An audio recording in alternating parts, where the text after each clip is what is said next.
ቴዎድሮስ ካሳሁን በይበልጥ የሚታወቀው ቴዲ አፍሮ በዘመናዊ የኢትዮጵያ ሙዚቃ ታሪክ ውስጥ ከፍተኛ ተወዳጅነትን ካተረፉና ተጽዕኖ ፈጣሪ ከሆኑ ድምፃውያን መካከል በግንባር ቀደምትነት የሚጠቀስ አርቲስት ነው።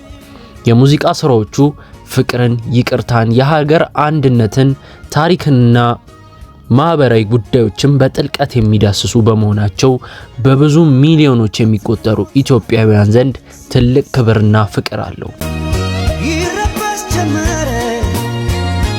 ቴዎድሮስ ካሳሁን ሐምሌ 7 ቀን 1968 ዓመተ ምህረት እንደ አውሮፓውያን አቆጣጠር ደግሞ ጁላይ 14 1976 ዓመተ ምህረት በአዲስ አበባ ከተማ ተወለደ።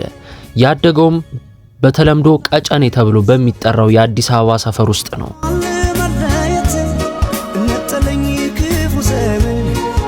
ቴዲ አፍሮ ወደ ሙዚቃው ዓለም የገባው በ1990ዎቹ መጨረሻ አካባቢ ነው። በመጀመሪያዎቹ ጊዜያት በተለያዩ የሙዚቃ ባንዶች ውስጥ በመስፈን የሌሎች ዘፈኖች በመጫወት ልምድን አዳብሯል።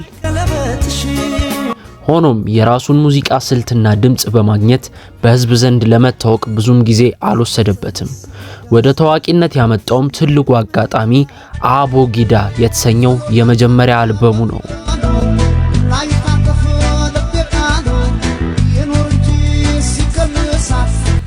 ቴዲ አፍሮ እስካሁን ድረስ 5 ዋና ዋና የሙሉ ጊዜ ስቱዲዮች አልበሞችን ያወጣ ሲሆን እያንዳንዱ አልበም በኢትዮጵያ ሙዚቃ ገበያ ላይ የራሱን ታሪካዊ አሻራ አሳርፏል። አቦጊዳ በ2001 ዓመተ ምህረት የወጣው አቦጊዳ የቴዲ አፍሮ የመጀመሪያ አልበም ነው። ይህ አልበም ቴዲን በአንድ ጊዜ ከዋክብት ተርታ ያሰለፈው ሲሆን በውስጡ ያካተታቸው ዘፈኖች በወጣቱ ዘንድ ከፍተኛ ተቀባይነትን አግኝተዋል።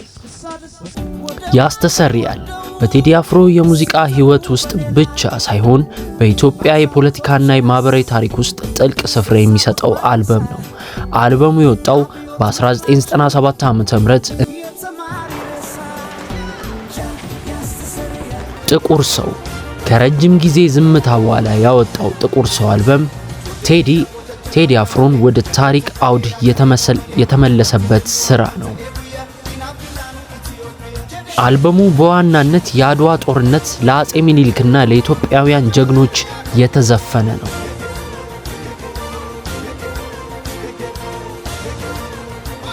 ኢትዮጵያ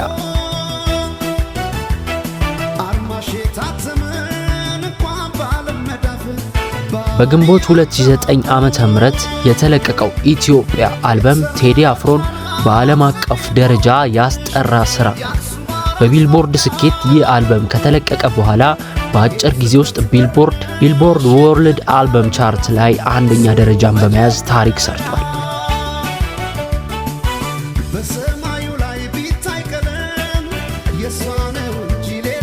ይህ ለኢትዮጵያዊ አርቲስት የመጀመሪያው ትልቅ ስኬት ነበር። ነጠላ ዜማዎች ደግሞ ከአልበሞቹ በተጨማሪ ቴዲ አፍሮ በርካታ ተጽዕኖ ፈጣሪ ነጠላ ዜማዎችን አውጥቷል። ለቦብ ማርሌይ መታሰቢያ ያወጣው የቦብ ማርሌይን 60ኛ ዓመት የልደት በዓል አዲስ አበባ ላይ ሲከበር ቴዲ አፍሮ በመድረክ ላይ ዘፍኗል። የቦብን ዘፈን ከራሱ ስልት ጋር በማዋሃድ የሰራቸው ስራዎች አሉ። አሁን ደግሞ 5ኛ አልበሙን ኢቶሪካ የሚል አልበሙን ለቆ ይገኛል። በለቀቀም በሰዓታቶች ውስጥ በሚሊዮኖች የሚቆጠሩ እይታዎችን አግኝቷል።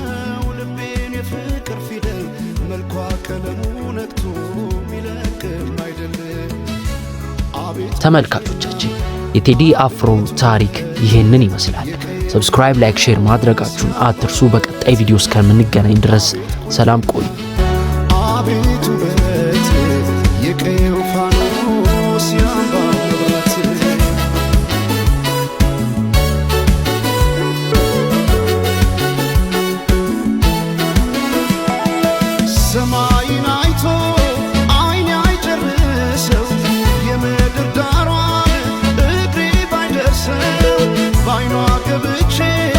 ሁሉን ያየው ምን ቀረኝ ብዬ